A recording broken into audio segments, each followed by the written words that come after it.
बिस्मिल्लाहिर्रहमानिर्रहीम। अस्सलाम वालेकुम व्यूअर्स, कैसे हो आप सब लोग। अल्लाह ताला आपको सेहत वाली खुशियों वाली लंबी ज़िंदगी दे और कामयाबी हमेशा आपकी मुंतज़िर हों। तो ज़बरदस्त और यूनिक से व्यूअर्स के साथ आज की रेसिपी है पॉपकॉर्न कैरमल की रेसिपी। तो ज़बरदस्त रेसिपी जो है आज आपके साथ शेयर करूँगी आसान से तरीके के साथ। वीडियो शुरू करने से पहले आपसे छोटी सी रिक्वेस्ट है कि लाइक पे हिट कर दें, सब्सक्राइब को भी प्रेस कर दें और बेल आइकन को भी प्रेस कर दें। इससे क्या होगा कि मेरी हर नए आने वाली वीडियो का नोटिफिकेशन सबसे पहले आप तक वो पहुँचेगा, वो भी बिल्कुल फ्री में, इसके कोई चार्जेस नहीं है।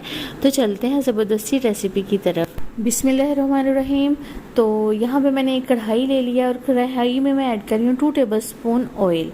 इसमें मैंने ये 50 रुपए के पॉपकॉर्न लिए थे बाज़ार से, वो मैंने ऐड कर दिए।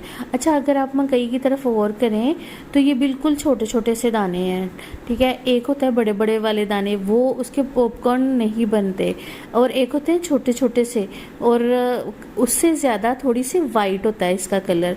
तो इसके पॉपकॉर्न जो हैं वो बनते हैं। अब हमने इसको थोड़ा सा फ्राई करना है, ऐसे ही जैसे मैं स्पैचुला के साथ इसको फ्राई कर रही हूँ। और 50 सेकंड के बाद, 1 मिनट के बाद इसका कलर चेंज हो जाएगा और ये फूटना शुरू हो जाएंगे। जब ये फूटना शुरू हो जाए तो हमने इसके ऊपर फ़ौरन कैप दे देना है। कैप देना अगर हमने ना दिया तो ये सारे किचन में बिखर जाएंगे और आपके जो पॉपकॉर्न है वो उड़ते फिरेंगे।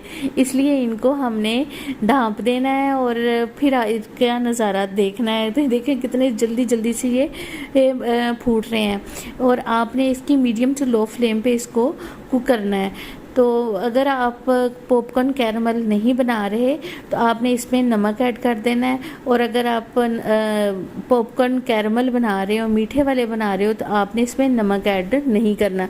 मैंने नमक ऐड नहीं किया। तो ये देखिए माशाल्लाह से सारे जो हैं वो हमारे फूट गए हैं और अभी थोड़े से रहते हैं, क्योंकि अभी ठक ठक की आवाज़ आ रही है।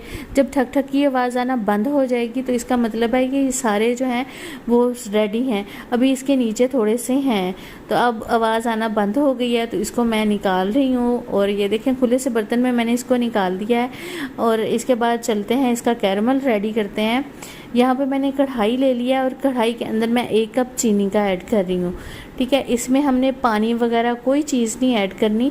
तो जस्ट हमने इसी तरह से इसको पकाना है मीडियम टू लो फ्लेम पे। अगर हमने फ्लेम हाई कर दिया तो जो है चीनी वो नीचे से जल जाएगी और टेस्ट बिल्कुल इसका ख़राब हो जाएगा। इसलिए हमने इसको मीडियम टू लो फ्लेम पे ही कुक करना है। पहले एक बड़ा सा ब्लॉक बनेगा और उसके बाद छोटे छोटे से ब्लॉक बनना शुरू हो जाएंगे। तो ये देखें अब जो है ना हमारी चीनी वो कैरमलाइज तकरीबन हो गई है। अभी एक छोटा सा ब्लॉक रहता है, आहिस्ता आहिस्ता इसको भी हमने करना है। बस आपने जल्दबाजी नहीं करनी, इसको आराम से ही कुक करना है। और एक बात का और आपने ख्याल रखना है कि जब ये चीनी जो है वो कैरमलाइज होती है तो इसका टेम्परेचर बहुत हाई हो जाता है। अगर आप थोड़ी सी बेहतियाती करेंगे तो आपके हाथ वगैरह पे भी ये पड़ सकता है, इसलिए थोड़ा सा आपने परहेज़ करना है। तो इसके बाद इसको हमें थोड़ा सा ठंडा करना है। थोड़ा सा ठंडा करने के बाद इसमें हमने एक ज़बरदस्ती चीज़ जो है ना वो रेडी करनी है, जिससे इसको हम खुशबूदार कैरमलाइज बिल्कुल बाज़ार जैसे बनाएंगे, ठीक है। अगर आपने इसको अच्छा ये देखें ये बिल्कुल माशाल्लाह से ज़बरदस्ती कैरमलाइज हो चुकी है। तो हमने क्या करना है, अब इसमें इसको थोड़ा सा हमने ठंडा करना है, बिल्कुल थोड़ा सा हमने इसको ठंडा करना है, क्योंकि ये कैरमल रहे जब इसका क्रिस्टल ना बने। क्रिस्टल बनने से पहले तक हमने इसको ठंडा करना है। ठंडा करके हमने इसमें ऐड करना है 1 टेबलस्पून वनीला एसेंस। इसकी खुशबू बहुत ज़बरदस्त आएगी। अगर आपने गरम गरम ही इसको ऐड कर दिया ये फ़ौरन जाके जल जाएगा और फिर ख़राब सा हो जाएगा, तो इसकी खुशबू वगैरह नहीं आएगी। और इसके बाद आपने जब पॉपकॉर्न ऐड कर देना है ना, तो इसकी जो फ्लेम है ना आपने आहिस्ता से जला देनी है। तो फ्लेम लो फ्लेम पे हमने इसको कुक करना है, ताकि वो जो हमारा कैरमल है ना वो क्रिस्टलाइजेशन ना हो उसकी।